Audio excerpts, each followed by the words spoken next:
اگه یه نفر تو خارج از ایران ازتون بپرسه ایران چه شکلیه، بهش چی میگید؟ یه خارجی.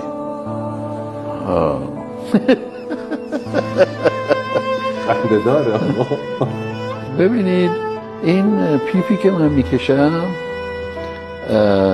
تا 4 سال پیش 150,000 تومان بود. این الان 17 میلیون تومان.